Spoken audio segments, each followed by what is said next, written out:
Good morning again. Trust you are blessed and you are encouraged. Going to do something a little bit different this morning. I'm going to try and read to you a transcript from a radio program. It was on Radio 2. It was Jeremy Vine, and he was telling the story of a young man. And this is how the story goes. At 10 years old, Martin Pistorius was taken ill with a sore throat and flu. And within a year, he was in what was called a vegetative state. Doctors said there was no hope for Martin and sent him home to die. For 14 years, Martin existed in a home for the profoundly disabled, living in his own world, but fully aware of the world around him, hearing every conversation and comment that was made about him, but he was unable to respond. Martin lived a lonely, bored, frustrated life, desperately wanting to communicate all that he was thinking and feeling. On many occasions, Martin wished he would just die. Nurses and doctors did all that was required to keep Martin alive, believing there was nothing more they could do, and most likely thought he would be better off dead. But a turning point came in Martin's life at the age of 24 when a volunteer came into the care home and took the time to speak to Martin. For 2 years, she spoke to him like he was there and he understood. The volunteer one day happened to watch a program about augmentative and alternative communication.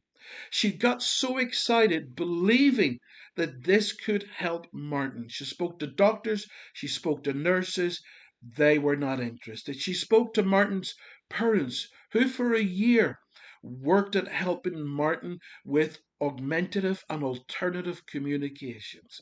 Today, Martin is still totally paralyzed, but with the use of an infrared device attached to his head, a computer communicates what he feels, what he thinks.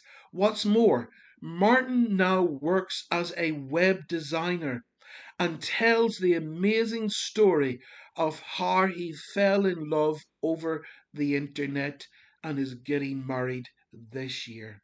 Martin's life and future was transformed because one volunteer went the extra mile. She did more than was required. Doing just enough for Martin would have meant he would still be living in this lonely, bored, frustrated life, wishing he was dead. You know the story. A man lay on the roadside, beaten, battered, and bruised, most likely close to death. But his turning point came when, unlike the many religious people who passed him by, a Samaritan went the extra mile to help and restore this stranger.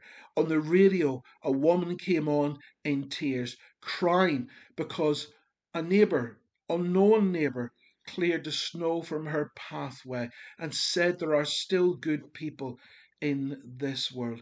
You see, the pleasure of going the extra mile, like the volunteer who helped Martin, or the good Samaritan, or the good neighbour whose names are not mentioned, is seeing a life changed, is seeing a soul saved, and sometimes being thanked and appreciated. How many lonely, desperate people do you know locked up in their own world, just needing someone to go the extra mile to reach out to them? Watch out for those people this week where you can go the extra mile. In Jesus' name, God bless you.